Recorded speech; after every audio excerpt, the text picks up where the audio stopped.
On this episode of Dice and Dudes, Lloyd practices efficiency. They're still mid-divorce, and he's living in a van in the driveway. He Well, has it's most access. efficient. If Yeah, any moment calls and go there to go find the bunny man, I'm Yeah, on it. The team establishes their roles. I shoot. Whatever it is, I shoot.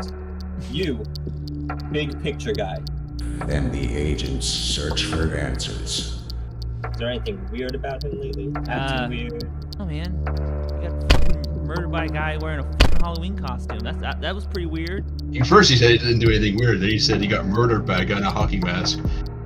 The operation starts now. Dice and Dudes, the other guys. Listen, you went in the wrong tunnel. You saw things you shouldn't have seen.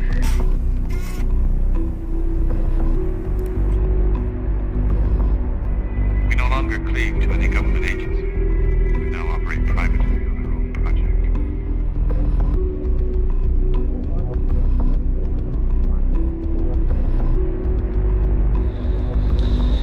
He said that there's this place down south where all these rich men go to devil worship. He said they sacrifice kids and whatnot. Women and children all got murdered there. And something about some place called Carcosa and the Yellow King.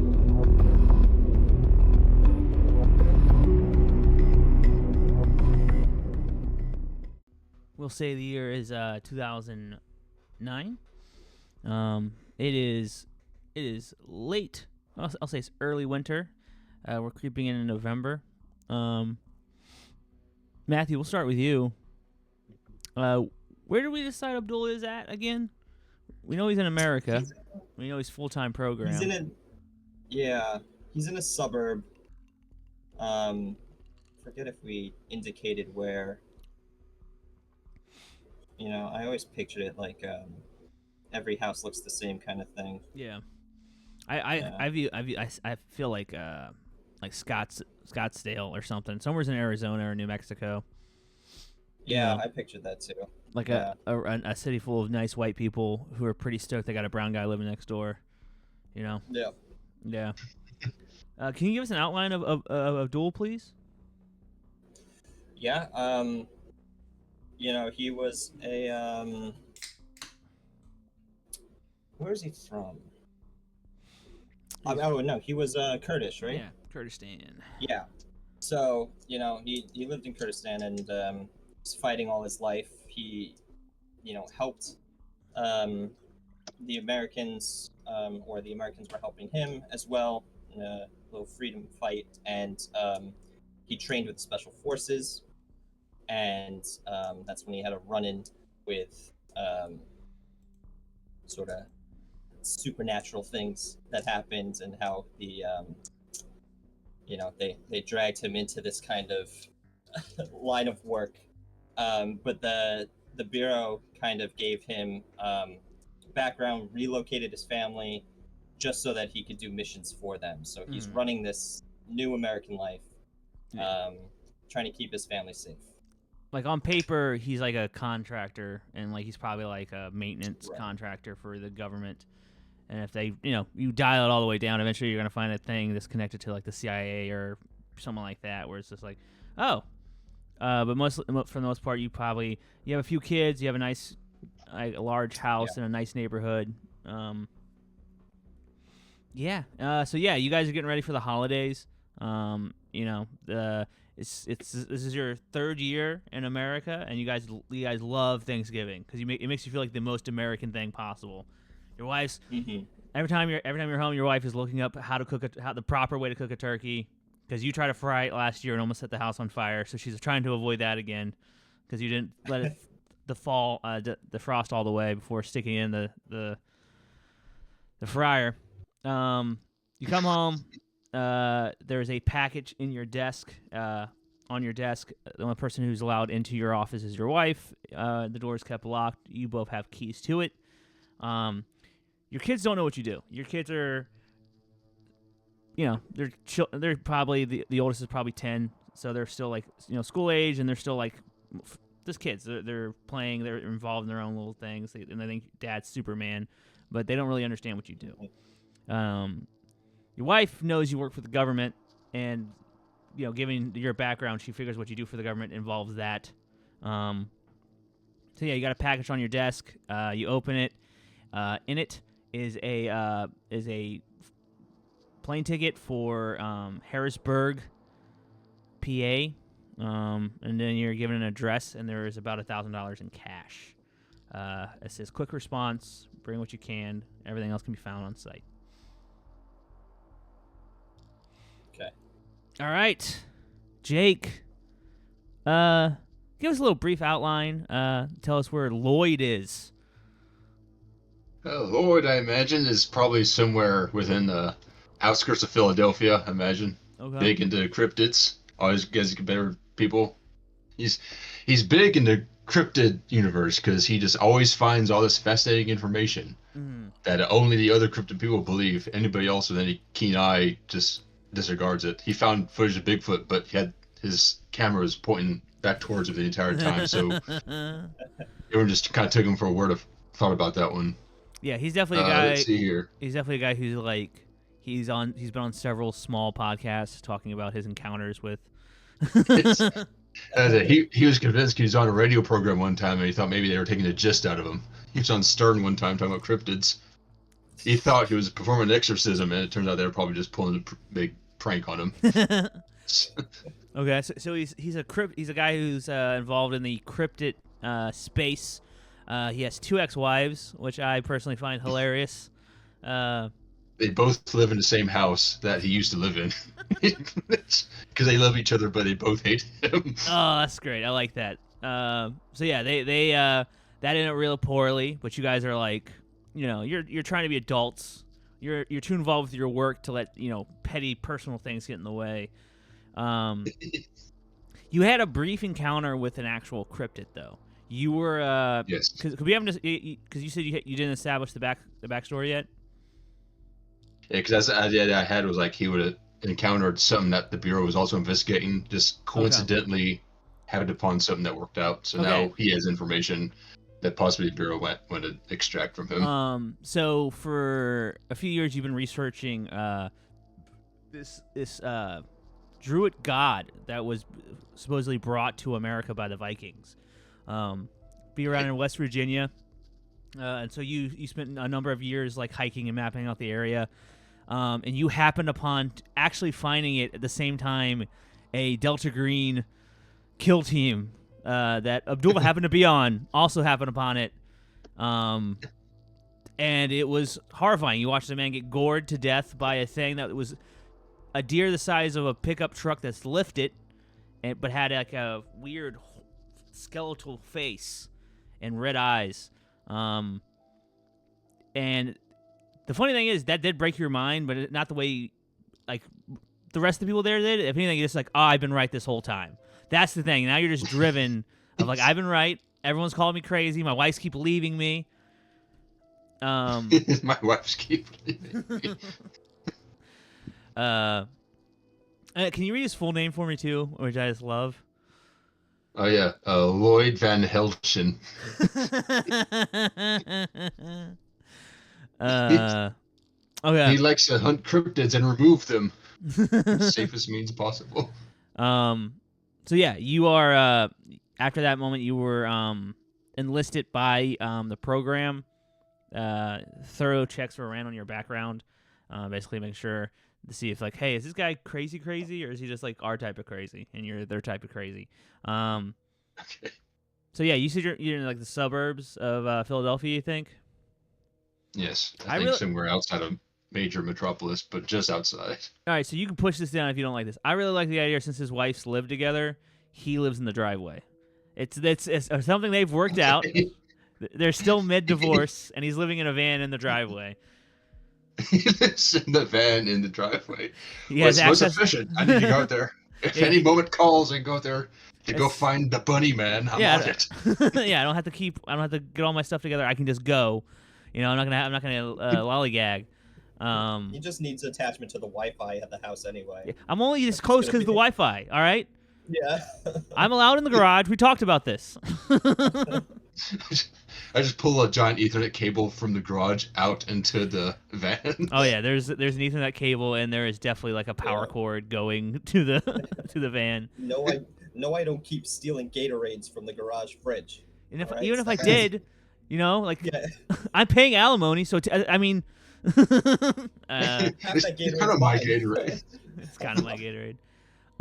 What do you think his day to day is like? Is it just like checking emails, research? Is he bothering Yes, the it's local just, like, librarian? just What is he look doing? up looking up like the latest encrypted news. Trying to find where all like the hottest things are. It's always like that one scene in Men in Black.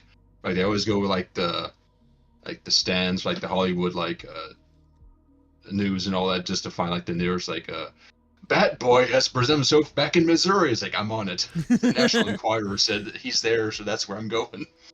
I'm taking a note because I'm definitely gonna have this guy be someone that Fields is aware of because I like this a lot. So yeah, that's your normal day. You get back and you're kind of pissed because your ex-wives have changed the garage code again. But you also happen to see that there is a package tucked behind the trash cans, and there's a handwritten note from your ex-wife. We'll say the first one. What was her name? One's name's Chan, the other one's Julia. Let's go with Julia. You got a handwritten note from Julia basically saying, like, this was delivered to the house. Please have any other remaining mail shipped to your P.O. box, please. And you take it to the van, you open it. Inside is basically $1,000 in cash and basically a handwritten letter that says, be in Harrisburg in next 2 days. Burn letter when done. And you're basically seeing, and at the bottom of it, there's an address for a hotel in Harrisburg. All right. Nice thing is, This is how I got involved with my first two wives. The nice thing is that Abdul's full time, so he doesn't have to make an excuse to go on the mission, and you have no one. Lloyd has no one in his life. They're gonna be stoked the van's gone. I have no one. I have two beautiful ex-wives who both they don't love me, but they rely on me for the green cards. Definitely two mail brides. So yeah, you guys arrive. It is a hotel out by the airport. I wrote this one over the course of 2 days, so I don't know what the closest airport is in Harrisburg, even if there is one. So yeah, it's a typical airport hotel. Kind of cheap, kind of icky vibes to it, but it's efficient. The coffee's strong. So you show up. Please give us a brief description of your characters, what they're wearing, and what they look like. Starting with Matthew, we'll have him go first, since I feel like Abdul is going to be on time. Yeah, he's definitely on time. He's a big guy, so tends to show off his military status. So he's got boots on and the cargo shorts, cargo pants. Tons of pockets. Because it's cold out. There's light snow on the ground.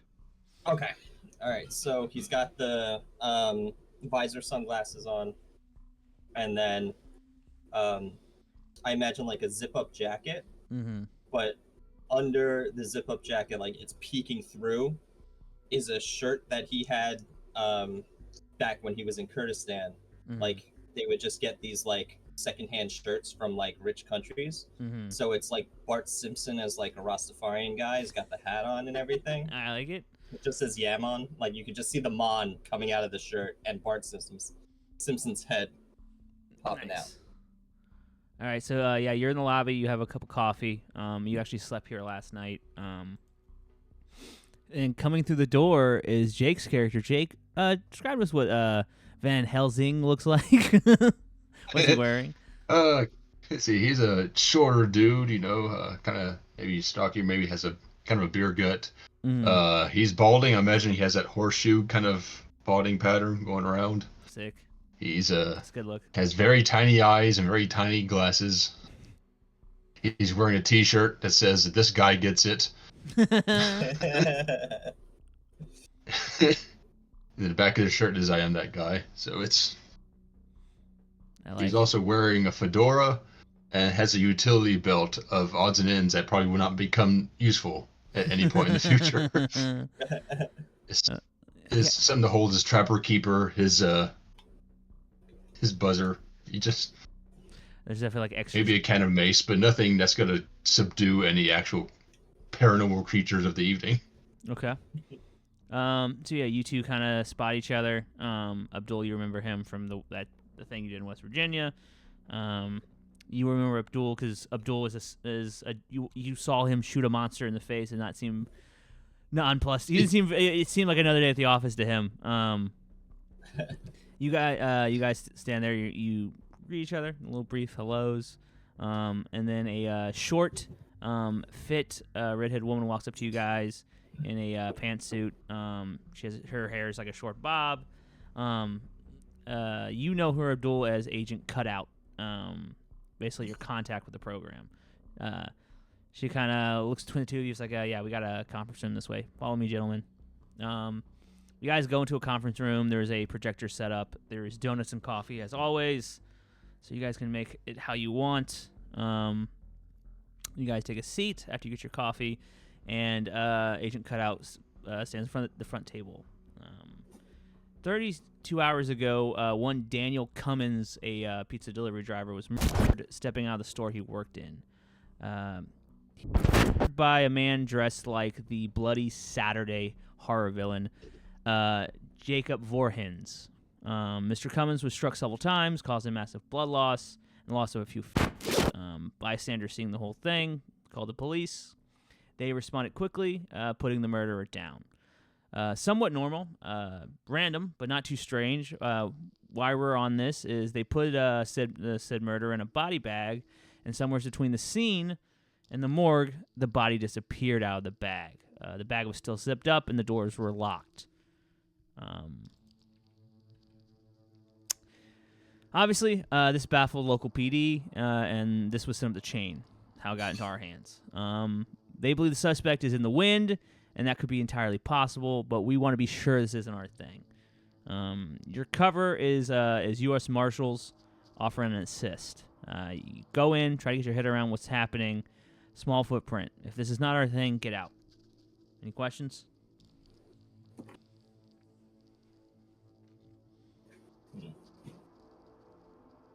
Is this particularly dangerous? Could be. She turns and kind of like walks over to the projector, and you see her bend down and push a cassette tape in. The projector shows an image. You see a young man. Hold on, let me go to my description. A skinny kid with shaggy hair and patchy facial hair step out in like a clear pizza guy outfit.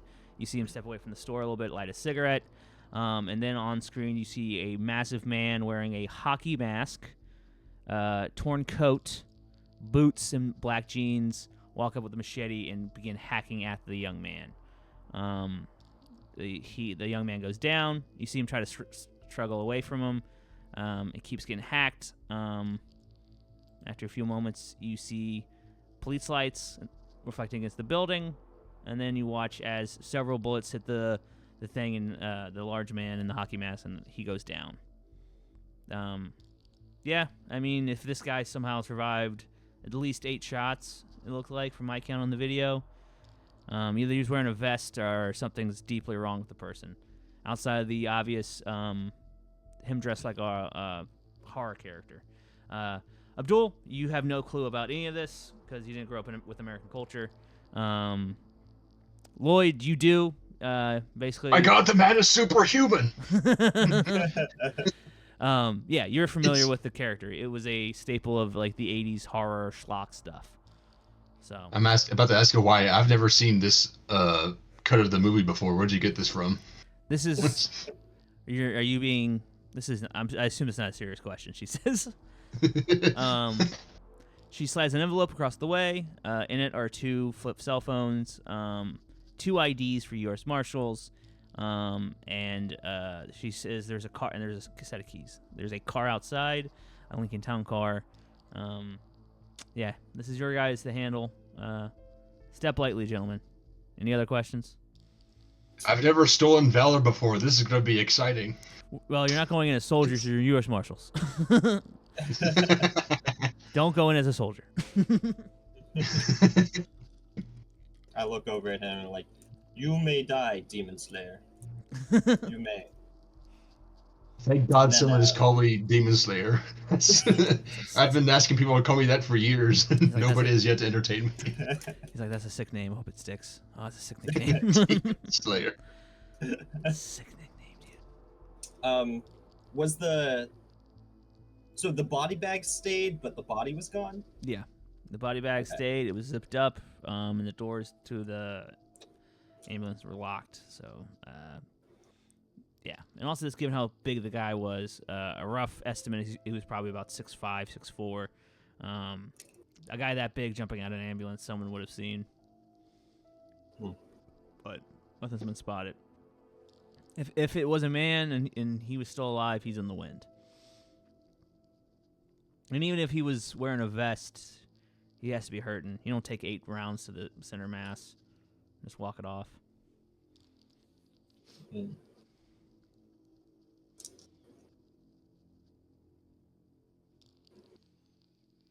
Where should we start? You can contact local PD. Look into this Daniel Cummins kid. You can go speak with the people he worked for at the pizza place. Danny's Pizza. No, he's Danny, so we shouldn't call it Danny's. People call it John's Pizza. Have the police identified the murderer? No. Okay. They said they took the mask off and the face was horribly deformed. Given the fact he was dressed like the horror character, we assume it was makeup.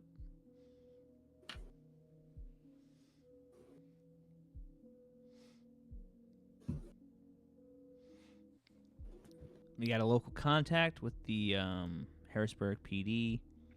When Marlon Lewis, Detective Lewis, he's the lead on the case.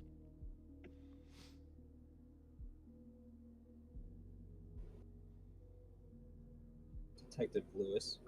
Lewis. I wonder if we should start there. That's kind of what I was thinking, probably go there, because, I mean, I'd imagine all, like, the pizza people be just like, oh, yeah, our friend got killed by this raving lunatic. Right. Or just go more to, like, where the source is, maybe see some potential clues left over from this dude's disappearance, see if there was any applicable means of escape. Mm-hmm. Or if they're just ectoplasm everywhere, as I, Lloyd, imagine it would be in such paranormal activities and manners.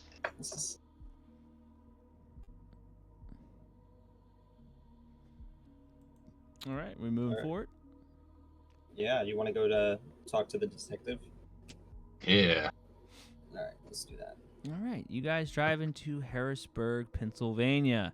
Harrisburg is the capital city of the Commonwealth of Pennsylvania, a low, old, mid-sized city sitting on the east bank of Susquehannock River.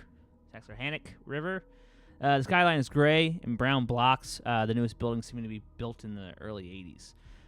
The streets are gray, the building's holding up, but clearly not new. You guys arrive at a police station where you were told you're going to be meeting Detective Lewis. You're greeted by a young officer who guides you guys to the building. You meet Detective Lewis.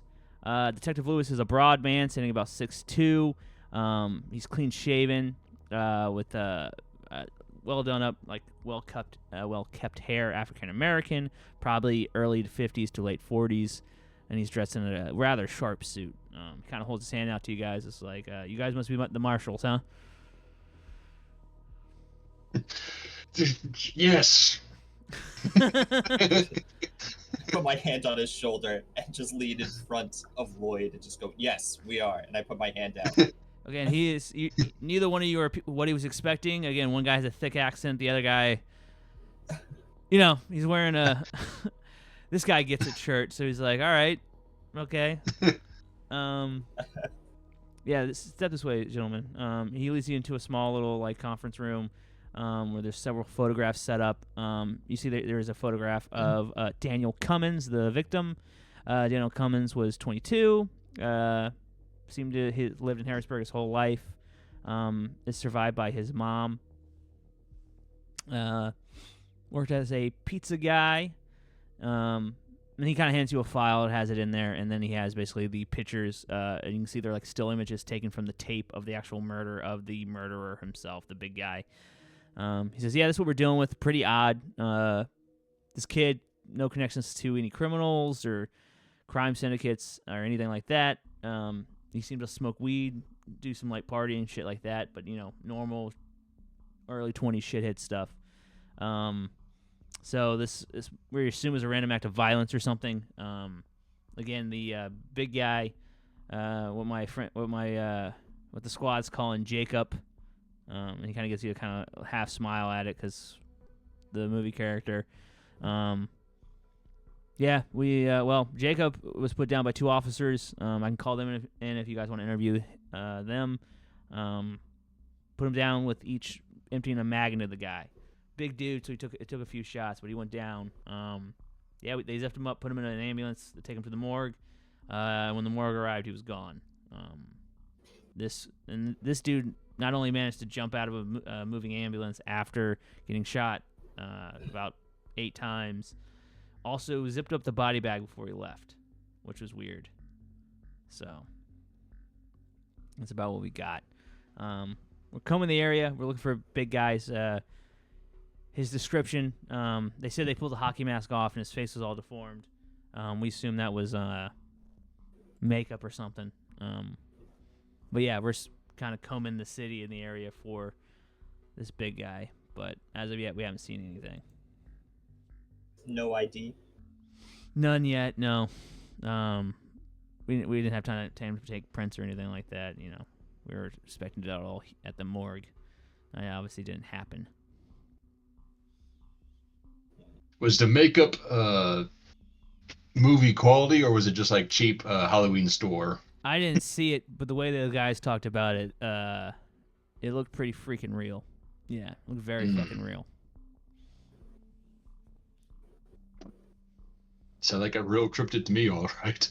He covered his tracks. He zipped up the bag before he left too. This guy knows what he's doing.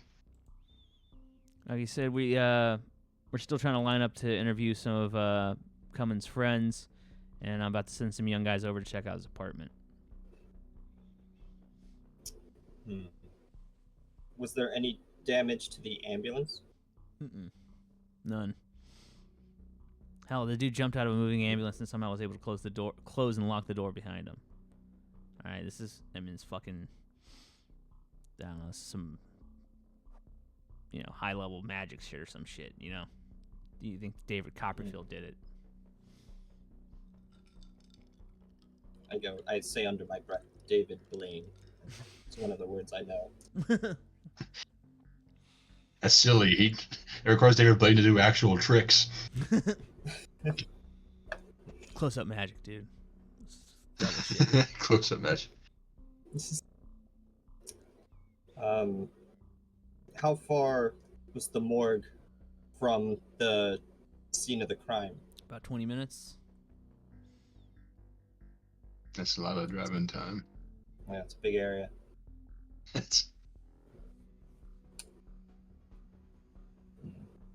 And the ambulance drivers didn't hear or see any weird commotion during the drive. Nothing. That's what's so baffling about this whole thing. A guy that big, after getting shot, was able to be quiet as a mouse, zip up his bag, lock the door before he jumped out, and somehow close it after he cleared the space. And then this guy who got shot 8 times is walking around Harrisburg, 6'4", 6'5", and no one notices. He's wearing all this crazy Halloween makeup.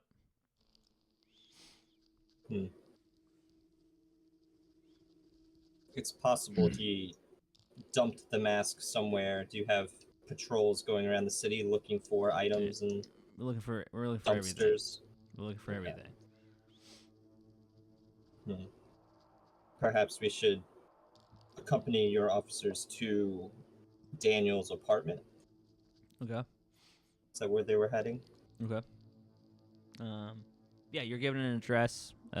He says he's gonna hang back here at the station. Again, he's coordinating more of the manhunt for the giant guy.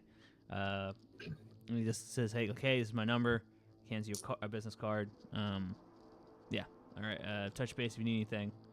And let's get this figured out. So yeah, you guys head to Daniel's apartment. On the way there, Mm-hmm. if I'm the one driving, I'm talking to Lloyd. I want to turn to Lloyd and be like, I shoot. Whatever it is, I shoot. You, big picture guy, tell me the most extreme things that you may think this is happening, so that I could plan for the worst scenario and a common scenario. Yeah. What is the expert Lloyd thinking so far?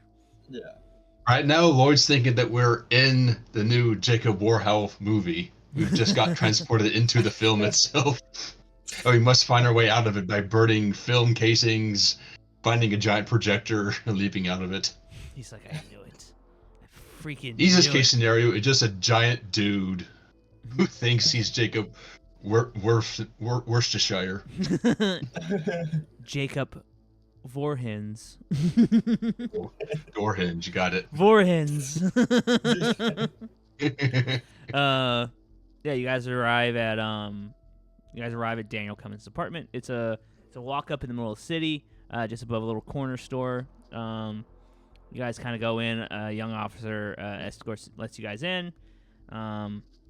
It's a studio apartment, dirty, with a ratty old couch in the middle of it, a small TV on a chair, a fast food cup with cigarette butts in it, a mattress on the floor, and the sheets ripped up. What do you guys want to do? Man, this guy's living the life. Is this available for rent now? He's a 22-year-old pizza man, dude. He's just he's out there just living. He's figuring it out.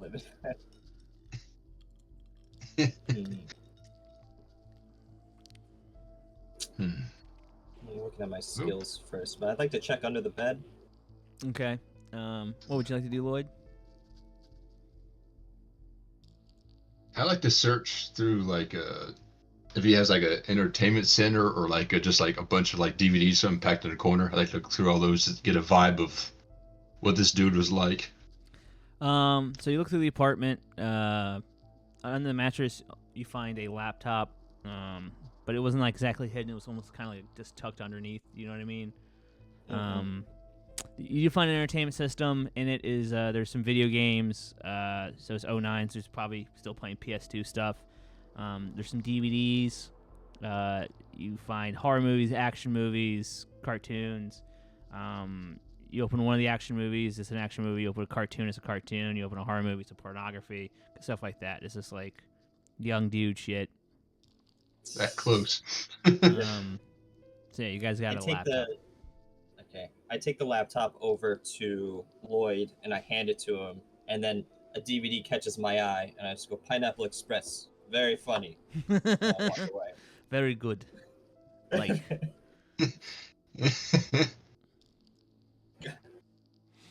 So, do you have computer science skills? So I don't really have computer science skills. I have. Okay. Let's see. I'm good at searching things. Good at searching things. So history. That bureaucracy. Okay. And just Cameron is a guy who just stumbles his way higher in life, basically. So yeah, all right. You guys kind of come down with the laptop, and as you come down, you see the shop owner, the guy running the corner store. One of the young officers is talking to him. You guys kind of, as he walks past, he's just like, "Yeah, real shame about that kid, man. Real shame." You guys want to talk with him? I think we might as well. Did you kill him? No. God, no. All right, just asking everybody, just in case. He's like, it was me. I gotcha. You know what I mean? I rented him that place for cheap. He was He always paid me on time. Wasn't too much trouble. Mm. The Did officer you, the officer steps did you away. know him well? Not really. My daughter's friend gave me his name. Said he was looking for a place. He's good, man. It's like except like the other night, man. There's this weird moment. I came down in like the middle of the night, and he was in the store coming out of the alley. So he was trying to burn trash or something back there, and I told him he can't do that. Outside of that, it's been normal. This boring shit. That incident, it was just him Yeah, in the alley? yeah. It was the middle of the night. He was just coming back in. Was he saying any weird incantations or phrasings while he was burning this trash? I didn't see him burning the trash. I caught him as he was coming back in. I had to take an extinguisher out there, but yeah, dude, but he seemed out of sorts. I couldn't tell if he was drunk or fucked up or had something heavy happen or whatever. But he seemed out of sorts. But yeah, outside of that, the kid's been pretty, straightforward. I don't, for all I know, a girl broke up with him and burned some letters. Who knows? The plight of Normally young people in horror movies. We are not in movie.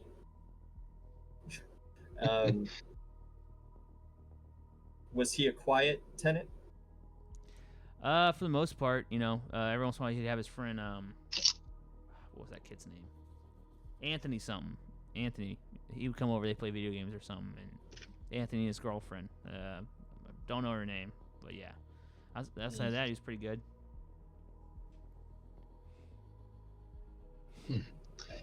So, have y'all had a chance to, if he did go back there to burn anything, did you go back and clean anything up, or is it still there? I mean, I haven't touched much. Like I said, I put out the barrel. I'm not trying to get the city on my ass. Outside of that, Get you. So I tap Lloyd's shoulder and say, "Let's take a walk," so that we could go look at the alleyway. Okay. I agree. The 'Cause I want to see if that kid was maybe burning some cool ass drugs. I want to try and steal any last little bit of it. Like Pineapple Express. Yes. Classic American film.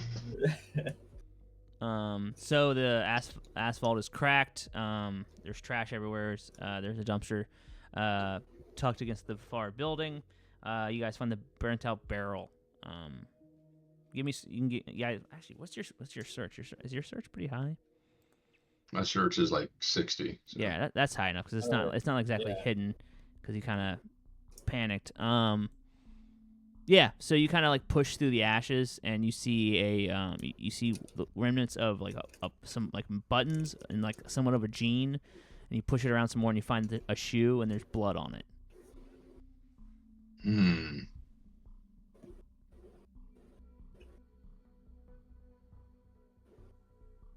This could either be this kid trying to hide something nefarious, or the tale of the guy who spontaneously combusts in barrels. that old chestnut. The old climbing in a barrel and then bursting in the flames. Once I hear that, I snatch the shoe away. Like, give me that. Combustion period. It's So you guys got a lead about some guy named Anthony. You still have the place Cummins worked, and you have a shoe with a little bit of blood on it. What's our next step, gentlemen? What do we want to do? I feel like we need someone to analyze the blood. yeah. What I'm thinking is give the shoe to the cops and give the laptop to our handler so that they could find someone to do it for us.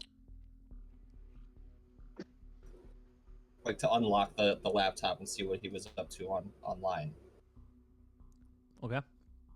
Does that make sense?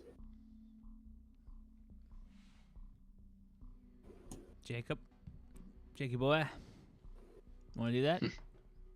Yeah, take the shoe to the cops. I guess leave that off behind. And I guess if we're going back that way towards like the police station, they probably would have had time to interview those friends, see if they had information about that, then head over. Talk to I'd them say probably head yourself. over to, yeah. So wait, you guys want to interview? You guys want to interview the friends? Well, like see what the cops said about the interview. If they've got any more information, if not, then I'd say after that, Okay. between the time they're analyzing the shoe and the blood on it, maybe go over to I'd say probably check in on Anthony. Yeah, I would agree with that. Okay. All right. So you hand the shoe off. You also said you want to talk to your handler. Yeah, I was wondering if they could get me, text up. Can someone get into a laptop for me? Yes. And then you're given like a PO box to drop it off at. Give us about 12 hours, 15 hours. We'll figure it out. Get back to you. Okay. So you guys hand the shoe off. Obviously the police are like, "What do you mean he burned a barrel full of clothes?" What? So now that starts a whole new thing. So they're gonna have to run the blood through the system. That's gonna take some time. So you guys got an evening to kill, unless you guys want to go talk to Anthony.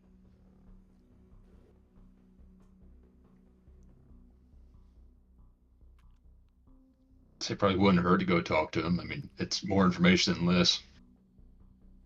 Yeah. Okay. Let's go find Anthony. All right. So you look up one Anthony White. You find out where he lives. He works at a department store. He's a cashier. Kind of stop and say you want to talk to him about Cummins. He's not particularly surprised by it. You see dark rings under his eyes. You guys kind of step outside, and he lights a cigarette. He's like, "Yeah, so what can I help you? What can I help you guys with?" He's a short kid, thin, clean shaven with shaggy hair, dressed in like secondhand clothes, kind of like a punk rock kind of cool thing. I quickly flash my badge, just to get him off guard, and say, "We want to talk to you about Daniel." This is Daniel's murders of the feds. You guys are feds, right? And the police department requested some help in investigations. Oh, okay. Yeah, and you're coming here for the government. My name is Marshall. Sick. I put my hand over my eyes, just rubbing my head. Neither one of you have it trained, but both of you give me human rolls. I'm gonna give you a +5 to both of you, so you guys have at least a 15. No, I failed. Damn. 88. It was a bad roll. It's a really bad roll. Yeah. Yeah, I got a 56. All right. Yeah, he's fine. He's normal.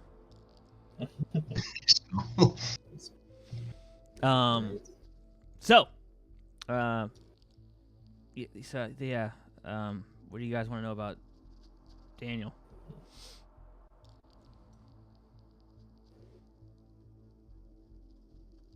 Well, how long have you known him? We've been friends since school, like elementary school. Kind of grew up, always hung out. We skateboarded together, played video games.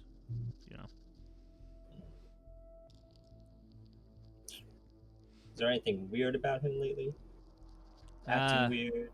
Takes a long drag from a cigarette. No, nothing weird. Nothing weird.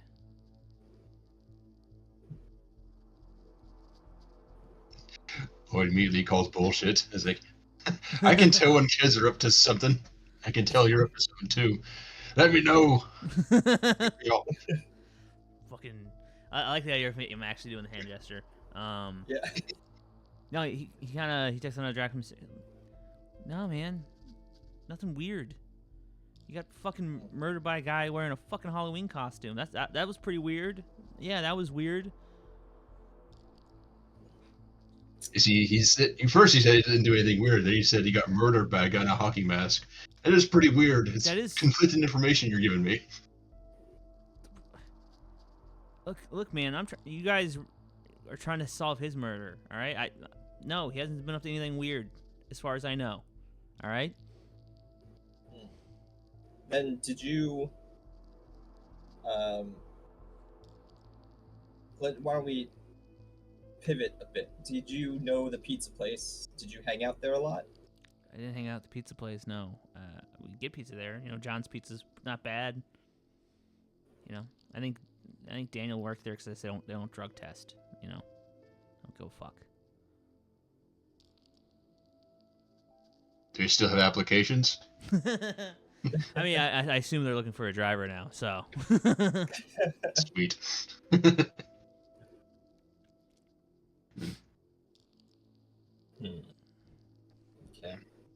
So what was Daniel into? Daniel liked to party. You know, drinking. He smoked weed, coke sometimes. Chasing girls. He wasn't very good at it, but you know, he was always taking swings. You know, like all the time. You know, we used to hang out at the Wooden Nickel all the time. You know, me, him, and Betty, and my brother. Yeah. So. Was he seeing someone? No, I don't think so. I feel like he would have told me. He took another drag from a cigarette.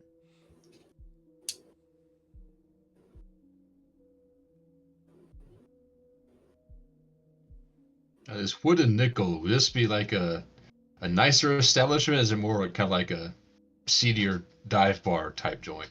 He kind of laughed and goes, "Dive bar, you know, just cheap." We started going there before we're of age because they didn't always check. You know, and this kind of became a routine, I guess. You know. Would you say so? You guys were regulars? Yeah. Would you say you know all the regulars in that place? I don't know. We don't know everybody, but yeah, you know, we knew some people. Anyone over 6 feet? No, I mean not that I can think of. No. Anyone with a severely fucked up face? No. He kind of looks at you when you ask that, and kind of takes a drag from a cigarette and goes, "No." I mean, yeah, no.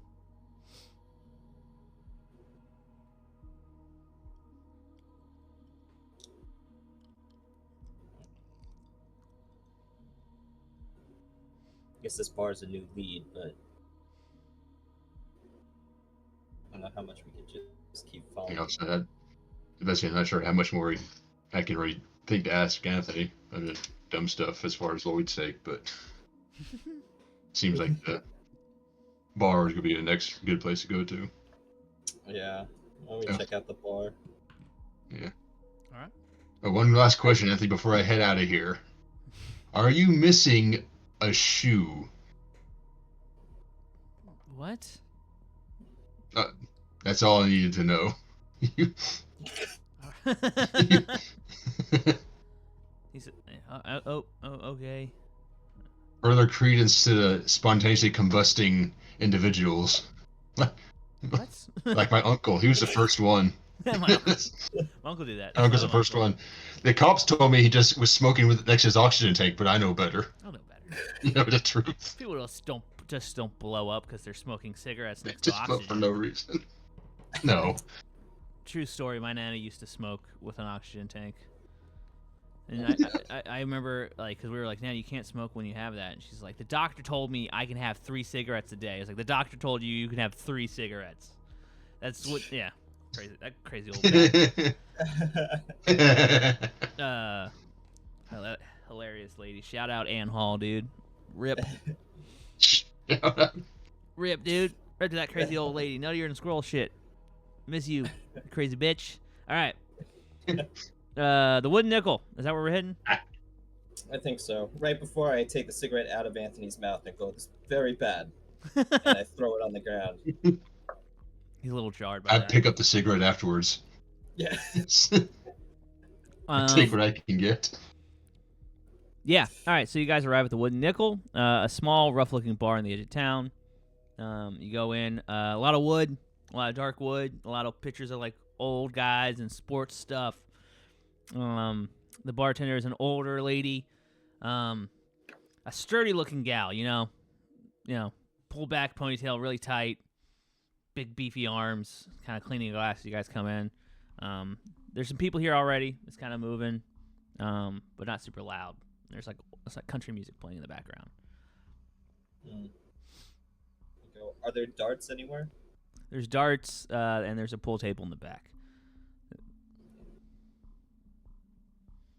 I'm gonna like scope out the area while like making it look like I'm just going straight to play darts.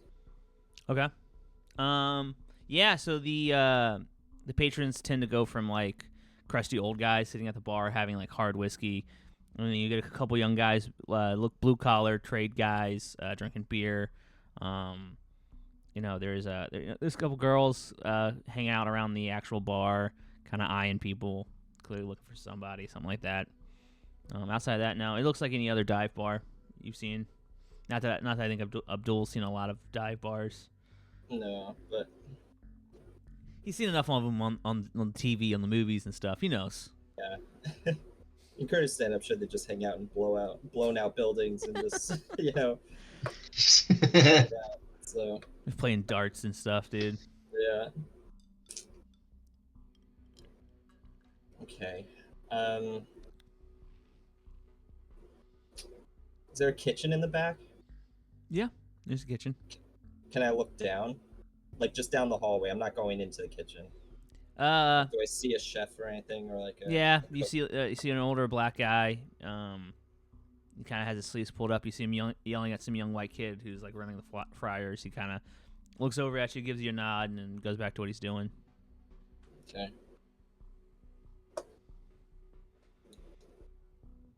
Where did you say the younger kids were standing? So they're like sit at a table. So the way I'm seeing it is there's older guys at the bar with a couple young ladies at the end of the bar, and then there's a table of young guys. Okay. Lloyd wants to try and. Lloyd wants to listen into some conversations, but if they're at the table, I imagine. So Lloyd stands at the bar where he can kind of get a good surroundings about everybody there. Okay. And orders a grasshopper. Ooh, there we go. And the bartender kind of looks at him and goes, "All right, you gotta tell me what's in that." Green. All right, I'll figure it out. She kind of walks away, clearly kind of annoyed, like not stoked. It's like, all right, cool. Yeah. Comes back. You have a green drink. It's a conversation you're kind of listening in on. We'll call that a search roll, with a minus 20 to it. So you're gonna, actually minus 15. So I'll give you 45. 45 or lower. Because I'd say it's more awareness or alertness, which would be more Abdul's thing if he wants to try it. But Yeah. Right. Is it 45? I got 70. okay, no. You're Can I more. try alertness? Yeah, sure. Yeah. Yeah, you're more like caught up with like, how does she not know what a grasshopper is? Like, you keep looking over at Abdul. I was like, how can you believe her? Looking at me like I'm crazy. I failed that as well. It was an 85. Damn, Rolls you guys are not great. rolling good tonight. All right. Yeah, she comes back, puts a drink down. And she was like, anything for your friend here? I go, cranberry seltzer. Okay. Comes back with it. It's like, anything you gentlemen else? Anything you guys need? You guys seem like you're looking for somebody. I ain't seen you here before.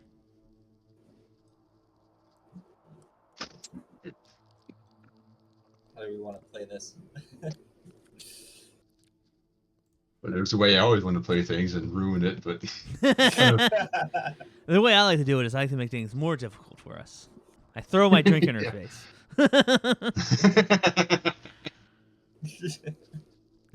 I'm also trying to think in Lloyd's case, he's trying to get that big scoop and he hasn't gotten anything. Because right now, in Lloyd's mind, he's trying to solve the mysteries of the spontaneously combusting homeless people. But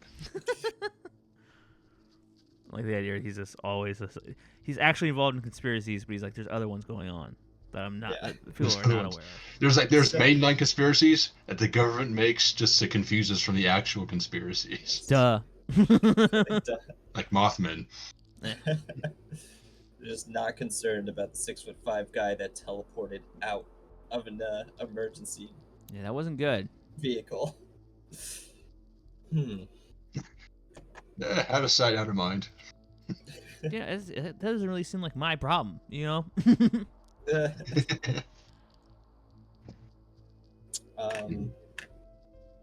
I'll tell you, we're just new in town, but we're looking for a friend that we know here. Have you seen anyone? Big guy, 6'5"? A big guy.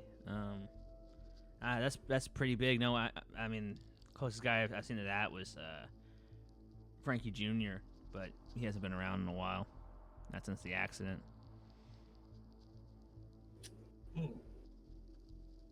Frankie Jr., that's exactly who we came to meet. Oh shit! Do you guys not hear? No, please tell us in detail what happened. He was like in a hit and run like a week ago, out front here, walking to his truck and got hit by somebody. They just fucking left him there. He's in a fucking coma up at the hospital. Seriously, the last time we talked to him was 2 weeks ago. Oh my god! I'm so sorry to have to be the one to tell you. Yeah, no, I thought his dad told everybody. Yeah, no, he. I wasn't working that night, but fucking Doug found him. They got an ambulance. He's in like a medically induced coma. Wow, which hospital is he in now? And she gives you the hospital name. I didn't have time to actually look at the hospital in Harrisburg, but yeah, No. it's a hospital in the center of town. Yeah, he's on life support. It's not looking good. I am.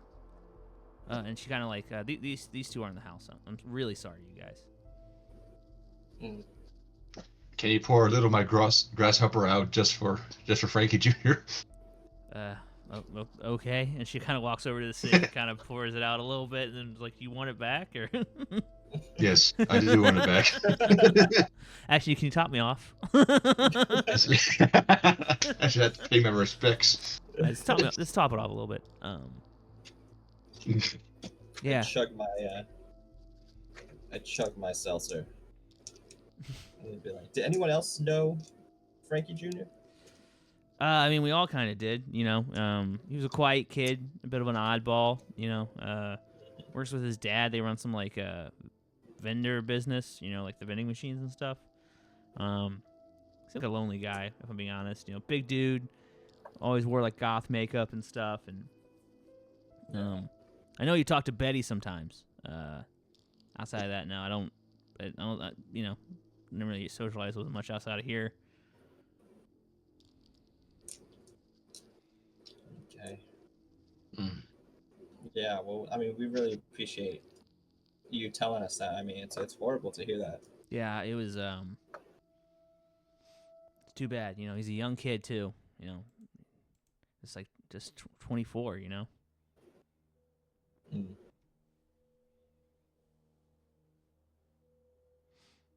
Well, maybe we gotta find Betty. Yes, and who is this Betty person? Betty Burns. She comes here sometimes with her boyfriend. Her boyfriend and his brother and all them. The White brothers. They actually used to come here all the time with that kid who just got murdered. Daniel. We just heard about that. Yeah, some psycho in a ski mask or hockey mask or something. Cut him up with a machete. Tell you the city's getting crazier and crazier every year.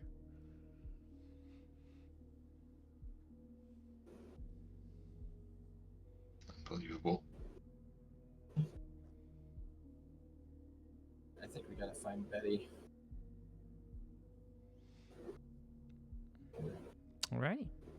Yeah. Always just making the connections between Betty Burns and people who spontaneously combust. It's like, we gotta talk to Betty. All right. We'll call that's the first night. You guys kind of settle in.